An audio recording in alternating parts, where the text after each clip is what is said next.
ধর্ষণ ও নারী নিপীড়নের প্রতিবাদে রাতে উত্তাল সারা দেশ। বিশেষ ট্রাইব্যুনাল সহ 5 দাবি, ঢাকা ব্লকেজের হুঁশিয়ারি। সারা দেশে যৌন নিপীড়নের বিরুদ্ধে কঠোর পদক্ষেপ গ্রহণ করতে হবে। শিক্ষা প্রতিষ্ঠান ও কর্মক্ষেত্রে নারী ও শিশু নিপীড়ন বিরোধী সেল গঠন এবং সেলের কার্যকারিতা নিশ্চিত করতে হবে। নারায়ণগঞ্জে ছুরিকাঘাতে ছাত্রদল কর্মী নিহত। আশুলিয়ায় স্বর্ণ ব্যবসায়ী হত্যা করে মালামাল লুট। সিরাজগঞ্জে মাইক্রোবাসে ডাকাতি।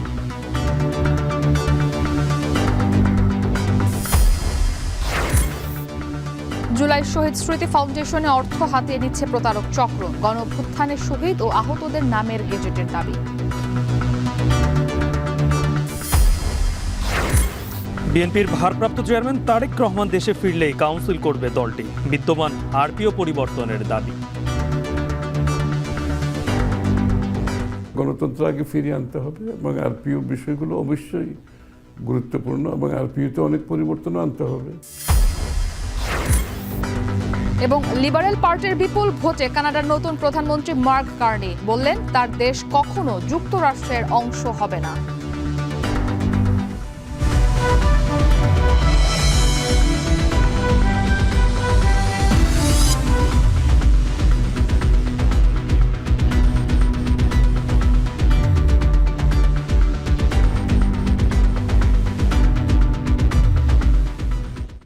স্বাগত এখন বাজারে। পুরো আয়োজন আপনাদের সাথে আছে আমরা দুজন, আমি ইসরাত মুক্তি, আমি গালিব ইবনে রিয়াজ। মুক্তি, সারা দেশে ধর্ষণ বিরোধী মিছিলে কিন্তু উত্তাল সারা দেশ এবং গতকাল রাতেও বিভিন্ন বিশ্ববিদ্যালয় এবং সারা দেশেই মোটামুটি তারা আন্দোলন করেছেন এই ধর্ষণ বিরোধী। এবং তাদের একটাই দাবি, আপনি জানেন যে গতকালকে হাইকোর্ট একটি আদেশ দিয়েছেন 180 দিনের মধ্যে এই মাগুরার যে শিশু ধর্ষণের যে ঘটনা ঘটেছে সেটার বিচার কার্য সম্পন্ন করতে। কিন্তু তাদের যে দাবি যে 1 মাসে 3 দিনের মধ্যে, আগামী 3 দিনের মধ্যে ট্রাইব্যুনাল গঠন করে 1 মাসের মধ্যে এই শিশু ধর্ষণের বিচার করতে হবে। এবং গতকাল রাতে মশাল মিছিল শেষ করে শিক্ষার্থীরা এই দাবি জানান। এ সময় আইন এবং স্বরাষ্ট্র উপদেষ্টাকে এই যে দুর্ঘটনাগুলো ঘটছে সেগুলোর ব্যর্থতার দায় স্বীকার করে 5 দফা দাবি দেন শিক্ষার্থীরা। এ বিষয়ে প্রতিবেদন রয়েছে সহকর্মী জাহিদ হাসানের, আমরা দেখে আসবো। ধর্ষণ ও নারীর প্রতি সহিংসতার প্রতিবাদে যখন উত্তাল সারা দেশ, তখন সেই প্রতিবাদের উত্তাপ ছড়িয়েছে রাতের ঢাকায়। ঢাকা বিশ্ববিদ্যালয়ের রাজু ভাস্কর্যে রাতে মশাল মিছিল করে শিক্ষার্থীরা। টিএসসি রাজু ভাস্কর্যে বিক্ষোভ সমাবেশ শুরু করেন শিক্ষার্থীরা। ঢাকা বিশ্ববিদ্যালয়ের বিভিন্ন সড়ক প্রদক্ষিণ করে শাহবাগ ঘুরে মশাল মিছিলটি রাজু ভাস্কর্যে এসে শেষ হয়। পরে সেখানে ধর্ষকদের দ্রুত বিচারের আওতায় আনার দাবি জানান শিক্ষার্থীরা। আমরা শুধুমাত্র তাদের বিচার দেখতে চাই না, সেই বিচারের কার্যকরটাও দেখতে চাই। ধর্ষিত হতে একটা রাতও লাগে না, ধর্ষণের বিচার চাইতে কেন এত দিন চলে যায়? 4 বছরের শিশু, 8 বছরের শিশু, তার পোশাকের কিসের ত্রুটি যে সে ধর্ষিত হয়েছে? মেয়েরা রাজপথ দখল করবে, দরকার হলে মেয়েরা স্বরাষ্ট্রমন্ত্রীকে সেই চেয়ার থেকে উপযুক্ত ভাবে টেনে হেঁচড়ে নামাবে। বিদ্বেষীর মব আগ্রাসন ঘটেছে, তা এই দেশের নারীকে নিরাপত্তা দিতে, মানুষ হিসেবে সম্মান দিতে ব্যর্থ হয়েছে। ধর্ষণ বিরোধী মঞ্চ থেকে 3 দিনে বিশেষ ট্রাইব্যুনাল গঠন করে 1 মাসের মধ্যে মাগুরায় শিশু ধর্ষণের বিচারের দাবি জানানো হয়। এ সময় আইন ও স্বরাষ্ট্র উপদেষ্টাকে ব্যর্থতার দায় স্বীকার করার আহ্বান জানিয়ে 5 দফা ঘোষণা করা হয়। নারী ও শিশু নিরাপত্তার প্রশ্নে স্বরাষ্ট্র উপদেষ্টা, আইন উপদেষ্টা, নারী ও শিশু বিষয়ক উপদেষ্টার ব্যর্থতার দায় স্বীকার করে জবাবদিহি করতে হবে। তারপর 4 নম্বর দাবি, সকল শিক্ষা প্রতিষ্ঠান ও কর্মক্ষেত্রে নারী ও শিশু নিপীড়ন বিরোধী সেল গঠন এবং সেলের কার্যকারিতা নিশ্চিত করতে হবে। সারা দেশে যৌন নিপীড়নের বিরুদ্ধে কঠোর পদক্ষেপ গ্রহণ করতে হবে। এদিকে ঢাকা বিশ্ববিদ্যালয়ের অধিভুক্ত 7 কলেজের শিক্ষার্থীরা মশাল মিছিল ও কুশপুত্তলিকা দাহ করে। নারীর প্রতি সংগঠিত সকল ধরনের সহিংসতার প্রতিবাদ জানান শিক্ষার্থীরা। এ সময় সারা দেশে আইন শৃঙ্খলার অবনতি ও ধর্ষণের মতো ন্যাক্কারজনক ঘটনায় স্বরাষ্ট্র উপদেষ্টার পদত্যাগের দাবি জানানো হয়। দ্রুত সময়ে স্বরাষ্ট্র উপদেষ্টাকে পদত্যাগ করতে হবে। দ্রুত সময়ের ভিতরে এই দর্শকদের ফাঁসির দাবি নিশ্চিত করুন। বাংলাদেশের ছাত্র জনতাকে আবার 5 আগস্টের মতো নিজের হাতে আইন তুলে নিতে বাধ্য করবেন না। দর্শককে ফাঁসি দেওয়া হোক। আজকে আমরা নারীরা কোথাও নিরাপদ না। শিক্ষার্থীদের দাবি মানা না হলে পরবর্তী কঠোর কর্মসূচির ঘোষণা দেন তারা। জাহিদ হাসান, এখন, ঢাকা। এদিকে সুনামগঞ্জের ছাতকে 17 বছরের এক কিশোরীকে ধর্ষণের অভিযোগে একজনকে আটক করেছে পুলিশ। রাতে উপজেলার ইসলামপুর ইউনিয়নের বনগাঁও উত্তরপাড়া থেকে তাকে গ্রেপ্তার করা হয়। গ্রেপ্তার ব্যক্তি সিলেটের গোয়াইনঘাট এলাকার বাসিন্দা শফিকুর রহমান। পুলিশ জানায়, গেল 6 মার্চ ছাতকের বনগাঁও উত্তরপাড়া মসজিদে কোরআন পড়তে যায় 17 বছরের ওই কিশোরী। সেদিন দুপুরে জোহরের নামাজের বিরতির সময় অন্য শিক্ষার্থীরা মসজিদ থেকে চলে যাওয়ার পর কিশোরীকে ধর্ষণ করা হয়। সে সময় তাকে হত্যার হুমকি দিলে ঘটনাটি কাউকে জানায়নি কিশোরী। এর একদিন পর 8 মার্চ পুনরায় ধর্ষণের ঘটনা ঘটলে পরিবারকে জানায় ভুক্তভোগী। এ ঘটনায় রোববার বিকেলে ভুক্তভোগীর খালা বাদী হয়ে ছাতক থানায় অভিযোগ দায়ের করলে অভিযুক্তকে গ্রেপ্তার করে পুলিশ।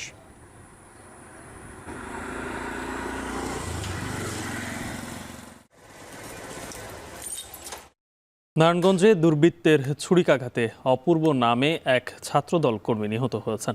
রাত 10টায় শহরের চাষাড়া বালুর মাঠ এলাকায় এই ঘটনা ঘটে। প্রত্যক্ষদর্শীরা জানান, রাতে ধর্ষণ ও হত্যার প্রতিবাদে জেলা বিএনপির মিছিল শেষে যাওয়ার পথে সম্রাট নামের এক ব্যক্তির সাথে অপূর্বর বাকবিতণ্ডা হয়।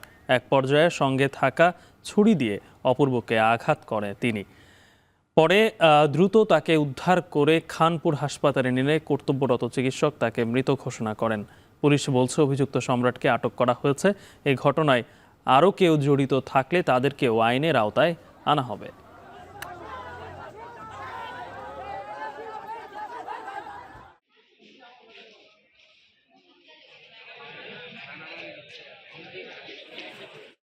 সাভারের আশুলিয়ায় ককটেল ফাটিয়ে স্বর্ণের দোকানের দুর্ধর্ষ ডাকাতির ঘটনা ঘটেছে। সময় ছুরিকাঘাতে ওই দোকানের মালিক নিহত হয়েছেন।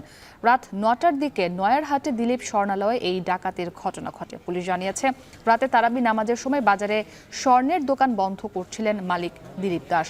এ সময় 4 থেকে 5 জন ডাকাত ককটেল ফাটিয়ে আতঙ্ক ছড়িয়ে দোকান মালিক দিলীপকে ছুরিকাঘাত করে গুরুতর আহত করে। এ সময় দোকান মালিকের কাছে থাকা একটি ব্যাগ নিয়ে পালিয়ে যায় দুর্বৃত্তরা।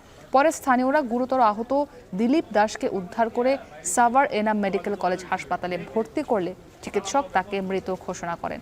খবর পেয়ে ঘটনাস্থল পরিদর্শন করেছে পুলিশ ও সেনাবাহিনীর সদস্যরা।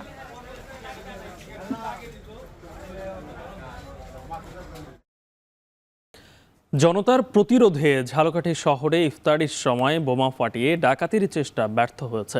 শহরের ডাক্তারপট্টি সড়ক এলাকায় ডাকাতির চেষ্টা করা হয়। শহরের ডাক্তারপট্টি সড়কটি স্বর্ণাকার পট্টি হিসেবে পরিচিত। প্রত্যক্ষদর্শীরা জানান, ইফতারের সময় ডাক্তারপট্টি এলাকায় একটি পিকআপ ভ্যানে এসে বোমা ফাটিয়ে ডাকাতির চেষ্টা করা হয়। এ সময় স্থানীয় দোকান মালিকরা চিৎকার দিলে জনতার প্রতিরোধে ডাকাতির চেষ্টা ব্যর্থ হয়। ডাকাত দল পিকআপ থেকে বোমা নিক্ষেপ করতে করতে ফায়ার সার্ভিস মোড় হয়ে বরিশালের দিকে পালিয়ে যায়। ধারণা করা হচ্ছে, স্বর্ণের দোকানে ডাকাতির উদ্দেশ্য ছিল। ঘটনার পরপরই ডাক্তারপট্টির সকল স্বর্ণের দোকান সহ অন্যান্য সব ব্যবসা প্রতিষ্ঠান বন্ধ হয়ে যায়। এর পরপরই ঘটনাস্থলে আইন শৃঙ্খলা বাহিনীর সদস্যরা অবস্থান নেয়। সদর থানার ভারপ্রাপ্ত কর্মকর্তা মনিরুজ্জামান জানান, এদের শনাক্ত করে গ্রেপ্তারের চেষ্টা চলছে।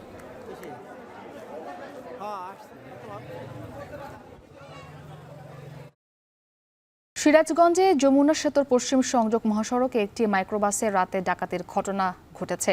লুট করে নেওয়া হয় যাত্রীদের সাথে থাকা 7টি মোবাইল ও নগদ 81,000 টাকা।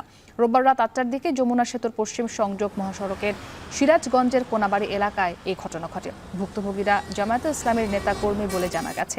ভুক্তভোগীরা জানান, ঢাকায় আদর্শ শিক্ষক ফেডারেশনের সভা শেষে রাজশাহী যাওয়ার পথে কোনাবাড়ির ধান গবেষণা ইনস্টিটিউটের সামনে পৌঁছালে মাইক্রোবাসের পেছনের অংশে বিকট শব্দ হয়। এ সময় গাড়ির টায়ারের সমস্যার কথা ভেবে যাত্রীরা নামলে দেশীয় অস্ত্রসহ 7-8 জন ডাকাত হামলা করে। রাতে এই ঘটনায় যমুনা সেতু পশ্চিম থানায় একটি অভিযোগ দায়ের করা হয়েছে।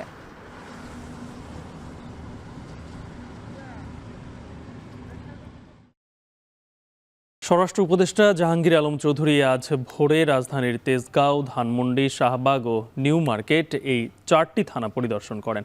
পরিদর্শনকালে উপদেষ্টা থানার ডিউটিরত আইনশৃঙ্খলা বাহিনীর সদস্যদের দায়িত্ব পালনে আরও তৎপর, সজাগ ও সতর্ক থাকার নির্দেশ দেন। তিনি বলেন, যারা সংঘবদ্ধভাবে মব পরিস্থিতি সৃষ্টি করছে, চুরি, ছিনতাই, চাঁদাবাজি করছে এবং যারা ধর্ষণ, নারী ও শিশু নির্যাতন সহ বিভিন্ন ধরনের অপরাধমূলক কর্মকাণ্ডের মাধ্যমে আইনশৃঙ্খলা পরিস্থিতির অবনতি ঘটাচ্ছে, তাদেরকে আইনের আওতায় নিয়ে আসা হবে এবং বিচার প্রক্রিয়ার মাধ্যমে কঠোর শাস্তি নিশ্চিত করা হবে। কাউকে কোনো ছাড় দেওয়া হবে না। তিনি এ সময় বিভিন্ন অপরাধ ও আইনশৃঙ্খলা বিঘ্নকারী কার্যক্রম রোধে আইনশৃঙ্খলা বাহিনীকে আরও কঠোর হওয়ার নির্দেশ দেন।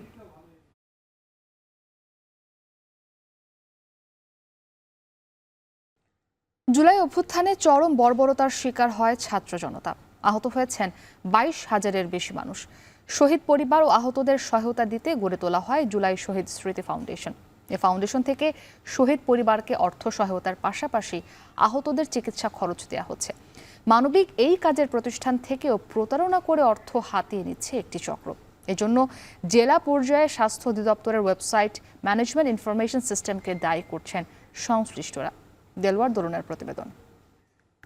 আমার আঘাত আছে দেখে তখন কে কারে দেখছে বস তখন যে কি অবস্থা ছিল ওটা তো সবাই জানে। কে কারে দেখছে বস বলেন। যা বলছি সব সত্যি কথা বলছি। এ ব্যক্তিদের দাবি, তারা জুলাই ছাত্র জনতার আন্দোলনে আহত হয়েছেন। বহু মানুষের ধারে ধারে ঘুরেও পাননি ন্যূনতম সহায়তা। সবশেষে এসেছেন জুলাই শহীদ স্মৃতি ফাউন্ডেশনে। যে ঢাকা হাসপাতালে এই যে চিকিৎসা করে না ঠিক মতো। আমাদের কাছে থাকা তথ্য বলছে এদের সবাই ভুয়া। এ যেমন ময়মনসিংহের নয়ন শিকদার। চিকিৎসকের ব্যবস্থাপত্রে যা স্পষ্ট, ফটোশপের মাধ্যমে শরীরের বিভিন্ন স্থানে ব্যান্ডেজ লাগিয়ে এসেছেন সাহায্য নিতে। অন্যদিকে স্বাস্থ্য অধিদপ্তরের ওয়েবসাইটে MIS ভেরিফাইড তার। আমি জুলাই ফাউন্ডেশনও আইছিলাম। আমি আমার চিকিৎসা করছি, আমি জমা দিছিলাম যে জুলাই ফাউন্ডেশনও আমি সহযোগিতা পাবো। আমি ভাবছি আমি একটু আমার অসুবিধা চলতে গরিব মানুষ ভাবছি যে জি না, এটা আমার ভুল হয়ে গেছে। পোশাক শ্রমিক রোমান মিয়ার দাবি, আহত হয়েছেন আশুলিয়ায়। জুলাই শহীদ স্মৃতি ফাউন্ডেশন থেকে প্রয়োজনীয় কাগজপত্র দেখিয়ে নিয়েছেন সাহায্য। এই পুরো কাজে তাকে সাহায্য করে কথিত সমন্বয়ক।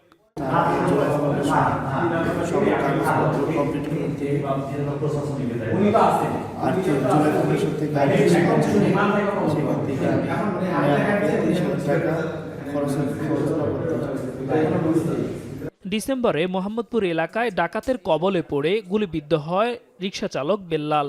আন্দোলনে আহত দেখিয়ে নিয়েছেন সাহায্য, যা বেরিয়ে আসে অধিক তদন্তে। এদিকে জুলাই আন্দোলনে আহতদের পরিবারগুলো আর্থিক সাহায্য না পাওয়ার অভিযোগ দিন দিন বাড়ছে। কারণ জানালেন ফাউন্ডেশনের এই কর্মকর্তা। গাছ থেকে পড়ে গেছে, হসপিটালে গেছে, ট্রিটমেন্টের কাগজ দেখাচ্ছে, সে ঢাকা থেকে না বা অন্য জায়গায় গিয়ে সিভিল সার্জন মানে ভালো করে যাচাই বাছাই না করেই তুলে দিচ্ছে। যখন এগুলো আমাদের কাছে ওই কাগজগুলো আসছে, আমরা যখন ওই ডকুমেন্টগুলো দেখতেছি সে তো MIS-ভুক্ত হওয়ারই যোগ্য না। বিভিন্ন পন্থা অবলম্বন করে MIS-ভুক্ত হচ্ছে। এখন সেই ক্ষেত্রে আমাদের আমরা একটু ধীর গতিতে আমরা চলতেছি।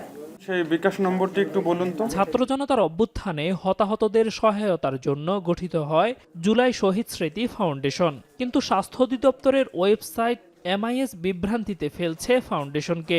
এতে জুলাই ফাউন্ডেশনের ভেরিফিকেশন সেলের চাপ বাড়ছে। MIS মানে সরকারি লিস্টে এই ব্যক্তির আহতদের তালিকায় নাম আছে কিনা এটা সর্বপ্রথম দেখা হয়। তারপর হলো মেডিকেল ডকুমেন্টসগুলো যাচাই করা হয়। আর কি অনেকেই আসলে ডাবল এন্ট্রি মানে ফাইল জমা দেয়, সো ওইগুলো ফাইন্ড আউট করি। যখন মাঠ প্রশাসন থেকে কাজ করছে, ওনারা কিন্তু ওই ছাত্র প্রতিনিধি এবং জেলা সিভিল সার্জন, জেলা প্রশাসক মিলে একটা কমিটি আছে, ওনারা এটা ভেরিফাই করে দেন একটা MIS-কে ভেরিফাইড করা হওয়ার কথা, কিন্তু অনেক ক্ষেত্রে সেটা হচ্ছে না। যে কারো সরকারি ডাটাবেজে নিবন্ধন করার সুযোগ নিয়ে সক্রিয় হচ্ছে প্রতারক চক্র। প্রতিরোধে নিহতদের পাশাপাশি আহতদের নামের গ্যাজেট প্রকাশ করার দাবি ফাউন্ডেশনের। কিছুদিন আগে আমাদের কাছে ঠাকুরগাঁও এবং রংপুর থেকে বেশ কিছু ফাইল এসেছে। ঠাকুরগাঁতে একসাথে 72টা ফাইল এসেছে, সবগুলো ফেক। রংপুর থেকে এসেছে 22টা ফাইল, সবগুলো ফেক। ভুল করে অনেকেই টাকা নিয়ে গেছেন, আমরা কিছু টাকা উদ্ধার করেছি, বাকি টাকা উদ্ধার করার জন্য আমরা আমাদের একটা টিম কাজ করতেছে। সরকার গ্যাজেটভুক্ত গ্যাজেটের তালিকা দিয়ে দেওয়ার সাথে সাথেই আপনারা দেখবেন যে আমরা 1 মাসের ভিতরে বাকি যে 6,000 আছে বা 17,000 সবগুলো আমরা কমপ্লিট করে ফেলতে পারবো। জুলাই শহীদ স্মৃতি ফাউন্ডেশন থেকে 14 ফেব্রুয়ারি পর্যন্ত শহীদ পরিবার ও আহত ব্যক্তিদের সহায়তায় 71.48 কোটি টাকা 4,405টি পরিবারের মাঝে বিতরণ করেছে। এর মধ্যে 34.30 কোটি টাকা পেয়েছেন 686টি শহীদ পরিবার, 37.18 কোটি টাকা পেয়েছেন 3,719 জন আহত ব্যক্তি। দেলোয়ার দোলন, এখন, ঢাকা। দীর্ঘ 7 বছর পর বিএনপির জাতীয় নির্বাহী কমিটির বর্ধিত সভা, এরপর আলোচনা থেকেই দলটির জাতীয় কাউন্সিল নিয়ে দলের নীতি নির্ধারণী পর্যায়ের নেতারা জানান তারেক রহমান দেশে ফিরলেই কাউন্সিল করবে দল, আর নির্দিষ্ট সময়ে কাউন্সিল না করায় আরপিও লঙ্ঘন প্রসঙ্গে হাসিনা আমলের রাজনৈতিক বাস্তবতা তুলে ধরেন নেতারা। রাষ্ট্রবিজ্ঞানীরা বলছেন অনিয়মিত কাউন্সিল দলগুলোর অভ্যন্তরের গণতন্ত্র চর্চাকে প্রশ্নবিদ্ধ করে। আরও জানাচ্ছেন জাওয়াদ মাহমুদ। সম্প্রতি জাঁকজমকপূর্ণ আয়োজনে বিএনপির জাতীয় নির্বাহী কমিটির বর্ধিত সভা হয়, যেখানে অংশগ্রহণ করেন কেন্দ্র থেকে তৃণমূলের 4,000-এর বেশি প্রতিনিধি, যা রাজনীতিতে এক নজিরবিহীন দৃষ্টান্ত তৈরি করেছে। ব্যবস্থাপনা কমিটি, বাস্তবায়ন কমিটি, অভ্যর্থনা উপকমিটি, আপ্যায়ন উপকমিটি, শৃঙ্খলা উপকমিটির মতো বিভিন্ন কমিটি গঠন করে জাতীয় কাউন্সিলের আদলে করা হয় বর্ধিত সভাটি। তারা পলিটিক্স আসতে পারতো, তারা পলিটিক্স। দীর্ঘ 7 বছর পর এমন ঘটা করে দলটির বর্ধিত সভা অনুষ্ঠানের পর আলোচনায় দলের জাতীয় কাউন্সিল। 2016 সালে সবশেষ কাউন্সিল হলেও এবার নতুন রাজনৈতিক প্রেক্ষাপটে জাতীয় কাউন্সিল নিয়ে জানতে চাইলে স্থায়ী কমিটির এই সদস্য বলেন দলের ভারপ্রাপ্ত চেয়ারম্যান দেশে ফিরলেই কাউন্সিল করবে দল। বর্ধিত সভা করে আমাদের সব মতামত নিয়ে নিয়েছি আমরা। এখন কাউন্সিল দেশের একটা সুস্থ অবস্থার মধ্যে ফেরত আসলে কাউন্সিল হবে। এখন পরিবেশ হয়েছে, সেই জন্য বর্ধিত সভা করলাম এবং সময় মতো আমরা সারা দেশে সংগঠন আবার তৃণমূল থেকে ঢেলে সাজানো হচ্ছে। আবার যখন এগুলো শেষ হয়ে যাবে তখন আমরা কাউন্সিল করব। ওদের পক্ষ বিপক্ষ ওদের মধ্যে যত বিরোধী। দলের গঠনতন্ত্র অনুযায়ী 3 বছর পর পর কাউন্সিল করার নিয়ম রক্ষা না হওয়ার বিষয়ে রাষ্ট্রচিন্তক ফরহাদ মজাহর বলছেন অনিয়মিত কাউন্সিল দেশের রাজনৈতিক দলগুলোর অভ্যন্তরে গণতন্ত্র চর্চাকে প্রশ্নবিদ্ধ করে। নিজেদের দলের মধ্যে কিছু গণতন্ত্র চর্চা তো করতে হবে, এবং সেই গণতন্ত্র চর্চাটা গুরুত্বপূর্ণ জায়গা হচ্ছে কাউন্সিল নির্বাচন। একটা নির্বাচনের মাধ্যমে নেতা তৈরি হওয়া, নির্বাচনের মাধ্যমে নেতা আপনার নির্বাচন করা। তো এই দলগুলো তো এটা করে না, ফলে এদেরকে আপনি গণতান্ত্রিক দল কৃষি ভিত্তিতে বলবার তো কোনো সুযোগ নেই। এখন তো বোধহয়। এদিকে দলের ভেতরে গণতন্ত্র চর্চা ও নির্দিষ্ট সময়ে কাউন্সিল না করলে আরপিও লঙ্ঘন হবে কি, এমন প্রশ্নের জবাবে বিএনপির এই নীতি নির্ধারক জানান বিগত সময়ে হাসিনা আমলের রাজনৈতিক বাস্তবতা অনুকূলে না থাকায় কাউন্সিল করা সম্ভব হয়নি। আমরা তো একটা গণতান্ত্রিক দল, বাংলাদেশে একদলীয় শাসন থেকে বহুদলীয় গণতন্ত্র আমরা এনেছি, বিএনপি এনেছে, সংসদীয় গণতন্ত্র বিএনপি এনেছে। সুতরাং গণতান্ত্রিক অর্ডারটা ফিরিয়ে আনার জন্যই তো আন্দোলন করেছে। আর পিওতে যেগুলো ছিল একটা গণতান্ত্রিক অর্ডারকে মাথায় রেখে এগুলো একসময় করা হয়েছিল। তারপর তো বাংলাদেশ থেকে গণতন্ত্র বিদায় নিয়ে গেছে। এখন আমরা গণতন্ত্র আগে ফিরিয়ে আনতে হবে এবং আরপিওর বিষয়গুলো অবশ্যই গুরুত্বপূর্ণ এবং আরপিওতে অনেক পরিবর্তন আনতে হবে। এর কাজ হলো সংবিধান প্রণয়ন করা। তবে এই রাজনৈতিক বিশ্লেষক বলছেন নির্বাচন কমিশন পূর্বের রাজনৈতিক অচলাবস্থা বিবেচনায় নিলে এর কোনো ভিত্তি থাকবে না। জাতীয় কাউন্সিল অধিবেশন যেখানে এসে সারা দেশ থেকে প্রতিনিধিরা যোগ দেবেন, সেই রকম একটা জিনিস করার মতো সুষ্ঠু পরিবেশ ছিল না। কারণ পথে পথে যারা কাউন্সিল অধিবেশনে আসবেন তাদেরকে হয়রানি করা হতে পারে, গ্রেপ্তার করা হতে পারে, সেই ভীতি সেই শঙ্কা সবসময় ছিল। কাজেই তারা সেটা করতে পারে নাই। কাজেই নির্বাচন কমিশন এই কারণে তাদের নিবন্ধন বাতিল করে দেবে, এই ধরনের কথাবার্তার কোনো যৌক্তিকতা নাই, কোনো বেসিস নাই, কোনো ভিত্তি নাই। সারা দেশে 82টি সাংগঠনিক জেলা কমিটি রয়েছে বিএনপির। অধিকাংশের আংশিক ও পূর্ণাঙ্গ কমিটি গঠন করা হলেও নির্বাচনকে সামনে রেখে তৃণমূলকে শক্তিশালী ও নেতৃত্বের পরিবর্তন আনতে নতুন করে কমিটিগুলোকে ঢেলে সাজানো হচ্ছে। জাওয়াদ মাহমুদ, এখন, ঢাকা। সপ্তাহ ব্যবধানে চড়া মাংসের বাজার, কেজিতে 10 থেকে 20 টাকা বেড়েছে মুরগির দাম, আর কেজিতে 50 টাকা বেড়েছে গরুর মাংসের দর। এছাড়া কেজিতে 15 থেকে 20 টাকা বাড়তি দামে বিক্রি হচ্ছে মাছ। এ বিষয়ে আলোচনাতে খুলনায় আছেন রামিম চৌধুরী, এছাড়াও ফেনী থেকে যুক্ত হয়েছেন সোলেমান ডালিম। তবে শুরুতে আমরা খুলনার খবর জানবো। রামিম, মাংসের দাম বাড়ার কারণ কি বলছেন ব্যবসায়ীরা?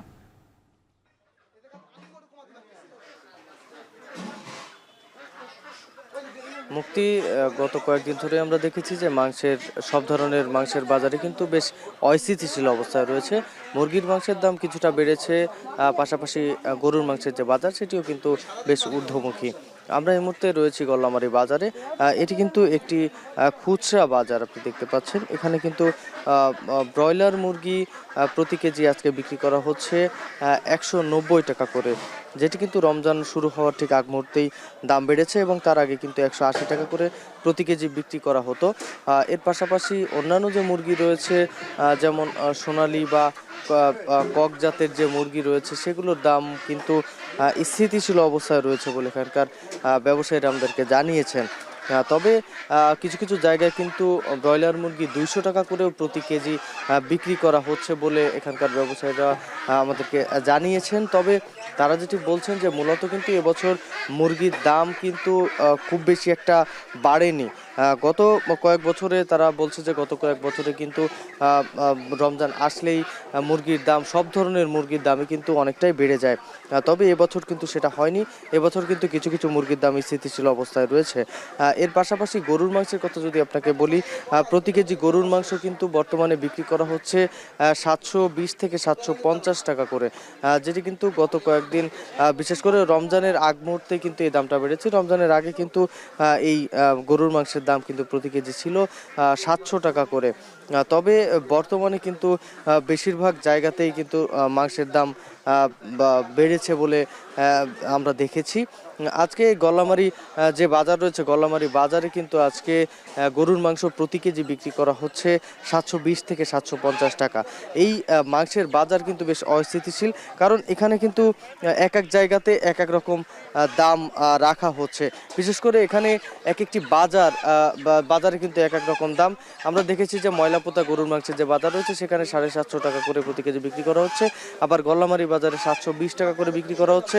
মোটামুটি বললে চলে যে বিভিন্ন বাজারে এক এক রকম বাজারে ক্রেতাদের কাছ থেকে কিন্তু এক এক রকম দাম রাখা হচ্ছে। তাই ক্রেতাদের একটাই দাবি যে বাজার তদারকি করে দামগুলো নির্ধারণ করতে হবে। তো এই ছিল আমার কাছে মাংসের বাজার থেকে সবশেষ খবর। এবারে আমরা ফেনীতে মাছের বাজারের খবর জানবো। ডালিম, ফেনীতে মাছের বাজারে সরবরাহ কেমন? বলছিলাম যে প্রতি কেজি মাছ 15 থেকে 20 টাকা বাড়তি দামে বিক্রি হচ্ছে। সরবরাহ যদি স্বাভাবিক হয়ে থাকে সেক্ষেত্রে মাছের দাম বাড়তির কারণ কি, ব্যবসায়ীরা কি বলছেন?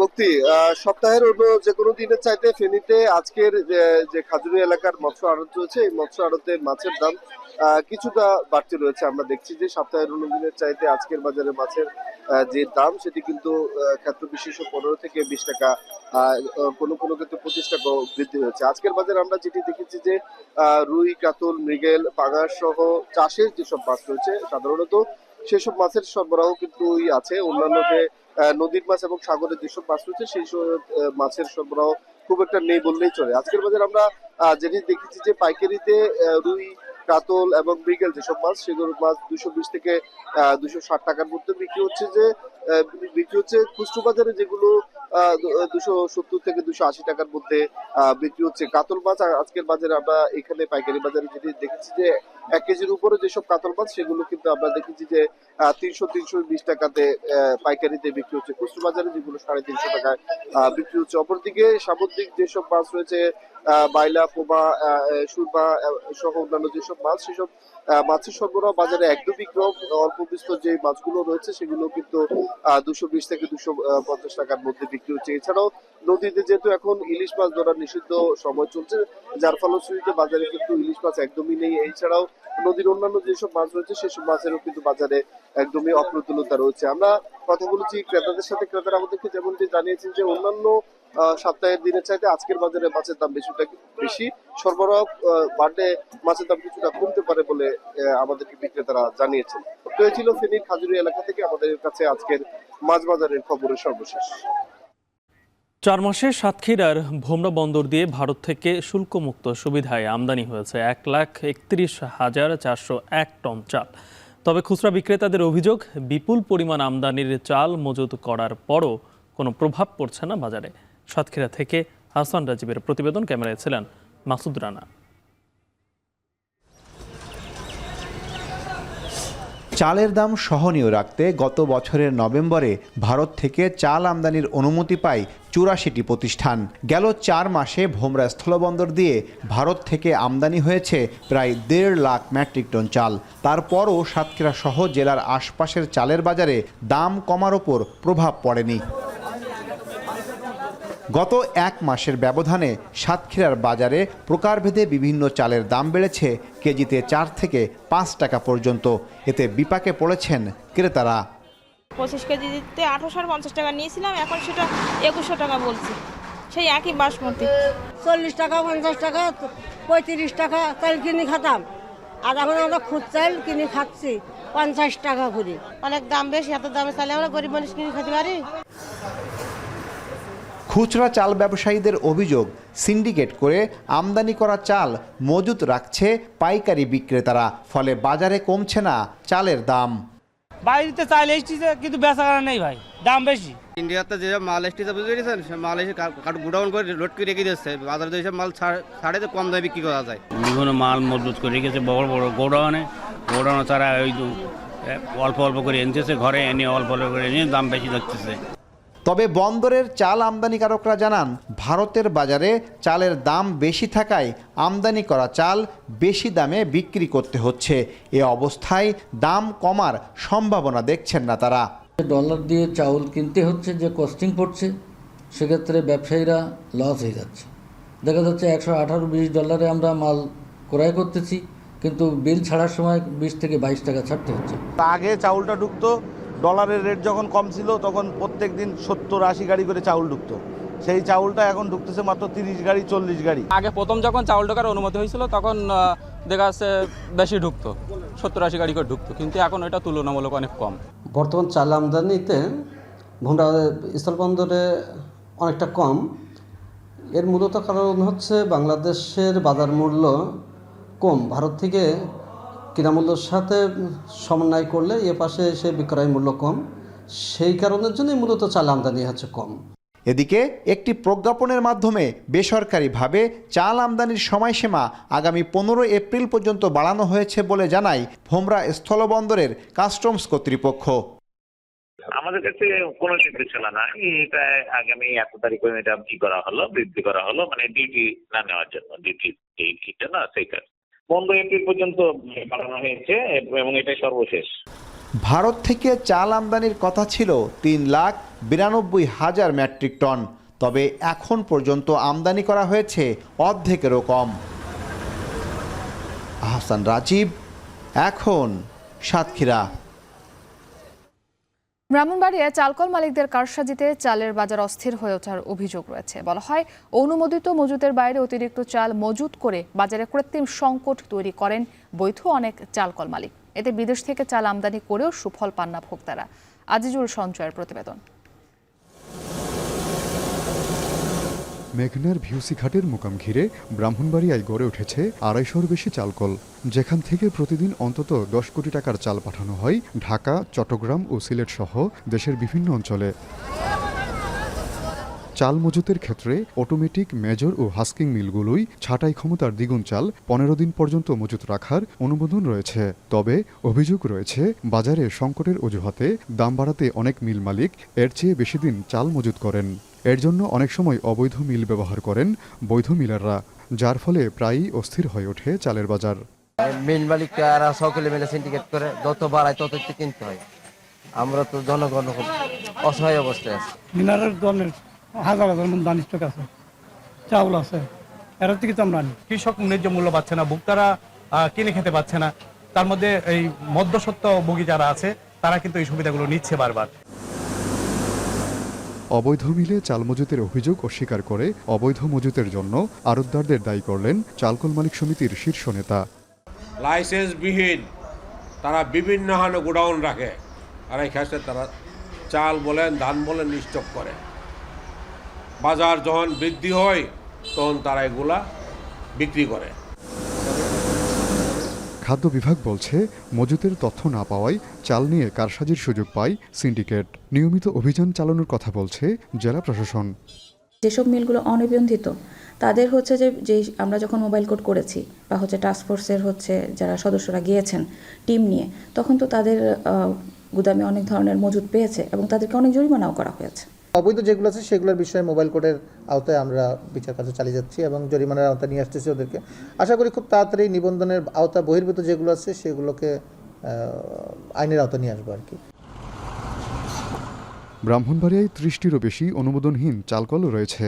সম্প্রতি অবৈধ মজুতের দায়ে একটি চালকলে অভিযান চালিয়ে জরিমানা করেছে জেলা প্রশাসনের বিশেষ টাস্কফোর্স। আজিজুল সঞ্চয়, এখন ব্রাহ্মণবাড়িয়া। কুমিল্লায় জনসংখ্যা বাড়ার সাথে আশঙ্কাজনক হারে কমছে আবাদি জমি।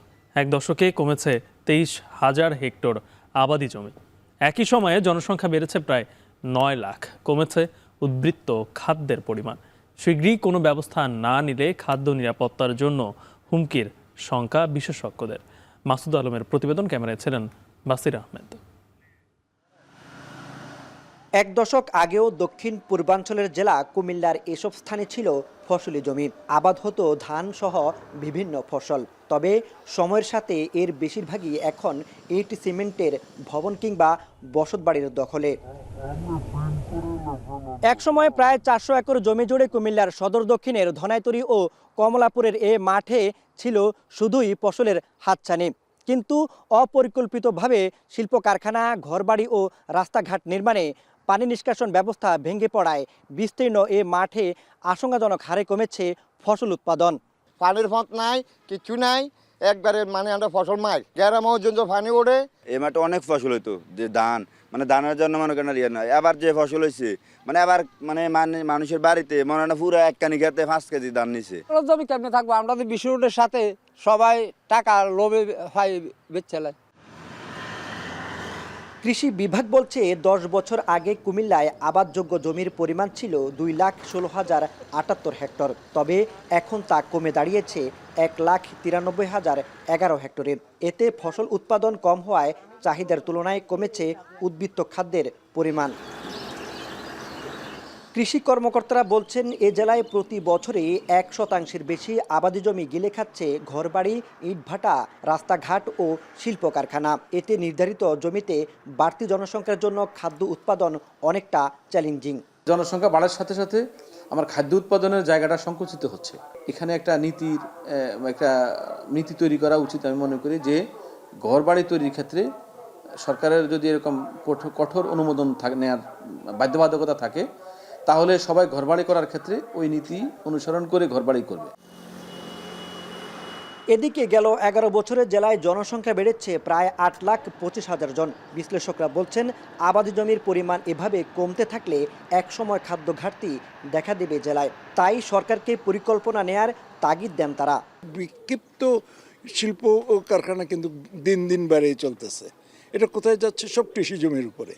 এখন সরকার যদি এদিকটার উপরে একটু নজর দেয় তাহলে কৃষি জমিটা সেফ হয়ে থাকে। স্বাভাবিকভাবেই ওয়েজার্নার্সরা তাদের বৈদেশিক মুদ্রা পাঠাবেন, এখানে বাড়িঘর হবে, এখানে উঁচু ভবন হবে, সব কিছুই কৃষি জমির উপর আমাদের থাকবে। সুতরাং আমার মনে হয় এই বিষয়গুলোর মধ্যে যে একটা সমতা আনা এবং এর যে একটা ব্যবস্থাপনা, সেই বিষয়ে আমার মনে হয় রাষ্ট্রীয় পরিকল্পনা থাকা দরকার। গবেষকরা বলছেন মানুষের সংখ্যা বাড়ার সাথে বাড়ছে চাহিদা। তাই অল্প জমিতে বেশি ফসল উৎপাদনের লক্ষ্য নিয়ে কাজ করার কথা বলছেন তারা। জনসংখ্যা বৃদ্ধির সাথে সাথে আমাদেরও লক্ষ্য আছে, টার্গেট আছে যে আমরা এই আগামী 2030 সাল অথবা 2041 সাল বলি, যখন আমাদের জনসংখ্যা আরও বাড়বে, সেভাবে আমরা কিভাবে আরও উচ্চ ফলনশীল জাত, উন্নত প্রযুক্তি ব্যবহার করে কিভাবে ফলন আরও বাড়ানো যায় সেই লক্ষ্যে কাজ করা হচ্ছে। নগরায়ণ ও শিল্পাঞ্চলের সঙ্গে কৃষি জমির একটি সমন্বিত ব্যবস্থাপনা গড়ে তোলা গেলে আবাদি জমি কমার হার অনেকাংশে কমে আসবে বলে মনে করেন সংশ্লিষ্টরা। মাসুদ আলম, এখন, কুমিল্লা। প্রায় 86% ভোট পেয়ে কানাডার লিবারেল পার্টির নেতা ও প্রধানমন্ত্রী হচ্ছেন মার্ক কার্নি। আর নির্বাচিত হওয়ার পরে হুঙ্কার দিলেন কানাডা কখনোই যুক্তরাষ্ট্রের অংশ হবে না। কয়েকদিনের মধ্যেই তার হাতে ক্ষমতা হস্তান্তর করবেন বিদায়ী প্রধানমন্ত্রী জাস্টিন ট্রুডো। তার সামনে বড় চ্যালেঞ্জ মার্কিন শুল্ক নীতি। আগামী অক্টোবর অনুষ্ঠিত হতে পারে কানাডার জাতীয় নির্বাচন। তানভীর জনের প্রতিবেদন। 2015 সাল থেকে কানাডার টানা 3 বারের প্রধানমন্ত্রী ছিলেন জাস্টিন ট্রুডো, কিন্তু শেষ মেয়াদে উচ্চ মূল্যস্ফীতি, আবাসন ও অভিবাসন সংকটে তার জনপ্রিয়তায় ভাটা পড়ে। আস্থা হারাতে থাকেন নিজ দলেও। অবশেষে গেল 6 জানুয়ারি দলীয় প্রধান ও প্রধানমন্ত্রীর পদ থেকে সরে দাঁড়াতে বাধ্য হন ট্রুডো। এরপরই তার উত্তরাধিকার বাছাইয়ের জন্য দিন ধার্য করা হয় 9 মার্চ। কানাডার ক্ষমতাসীন লিবারেল পার্টির সদস্যদের 86% ভোট পেয়ে জয়ী হন 59 বছর বয়সী মার্ক কার্নি। তার নিকটতম প্রতিদ্বন্দ্বী সাবেক অর্থমন্ত্রী ক্রিস্টিয়া ফ্রিল্যান্ড পেয়েছেন মাত্র 8% ভোট। মার্ক কার্নি কানাডার কেন্দ্রীয় ব্যাংকের গভর্নরের পাশাপাশি ব্যাংক অব ইংল্যান্ডেরও দায়িত্ব পালন করেছেন। নির্বাচিত হওয়ার পরই তিনি ট্রাম্পের সমালোচনায় মুখর হন। কানাডা কখনোই যুক্তরাষ্ট্রের অংশ হবে না বলেও মন্তব্য করেন তিনি। কানাডার এক অস্থির সময়ে কার্নি দায়িত্ব নিতে যাচ্ছেন। যুক্তরাষ্ট্রের সঙ্গে বাণিজ্য যুদ্ধ এবং নিজ দেশের অর্থনীতিকে শক্তিশালী অবস্থানে নেওয়ার প্রতিশ্রুতি দেন Mark Carney. Donald Trump, as we know, has put, as the Prime Minister just said, unjustified tariffs on what we build, on what we sell, on how we make a living. He's attacking Canadian families, workers, and businesses. And we cannot let him succeed. Mark কার্নির রাজনৈতিক অভিজ্ঞতা বলতে গেলে নেই, তবে ট্রাম্পের সঙ্গে লড়াইয়ের জন্য এই ব্যাংকারকেই বেছে নিয়েছে লিবারেল পার্টি।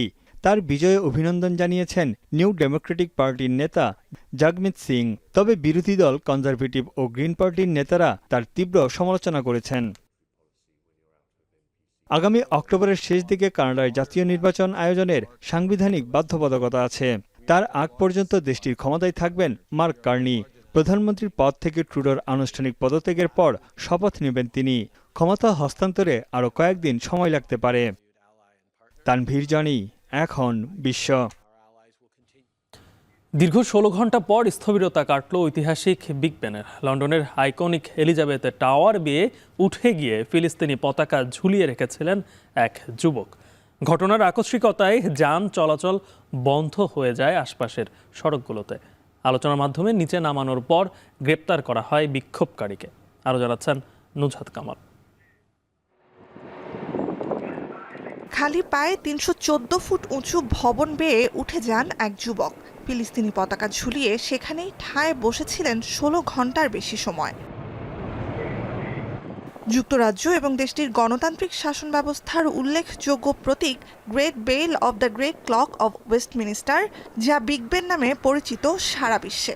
ঐতিহাসিক এ দেয়ালঘড়ি যে ভবনের মাথায় যুক্ত, সেই এলিজাবেথ টাওয়ারে স্থানীয় সময় শনিবার সকালে দেয়াল বেয়ে উঠতে শুরু করেন যুবকটি। সাথে থাকা ফিলিস্তিনি পতাকা ওড়াতে ওড়াতে চিৎকার করতে থাকেন স্বাধীন ফিলিস্তিনের দাবিতে। So we have a colleague who has scaled Big Ben with the Palestine flag, and I understand that he's here to outline the travesty of what is going on in Palestine and continues to go on in Palestine.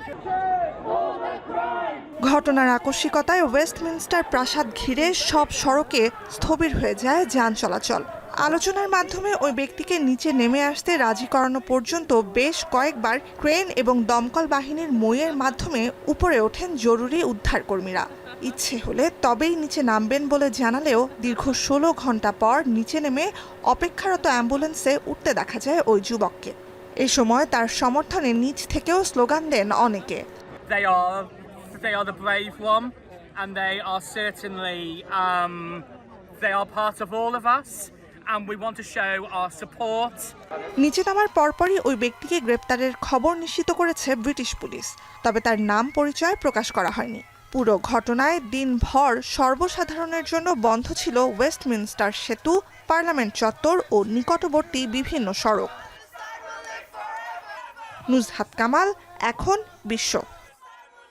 শেষ করছে এখন বাজার। তার আগে শিরোনামগুলো আরও একবার। ধর্ষণ ও নারী নিপীড়নের প্রতিবাদে রাতে উত্তাল সারা দেশ। বিশেষ ট্রাইব্যুনাল সহ 5 দাবি, ঢাকা ব্লকেডের হুঁশিয়ারি। যৌন নিপীড়নের বিরুদ্ধে কঠোর পদক্ষেপ গ্রহণ করতে হবে। শিক্ষা প্রতিষ্ঠান ও কর্মক্ষেত্রে নারী ও শিশু নিপীড়ন বিরোধী সেল গঠন এবং সেলের কার্যকারিতা নিশ্চিত করতে হবে। নারায়ণগঞ্জে ছুরিকাঘাতে ছাত্রদল কর্মী নিহত। আশুলিয়ায় স্বর্ণ ব্যবসায়ীকে হত্যা করে মালামাল লুট। সিরাজগঞ্জে মাইক্রোবাসে ডাকাতি।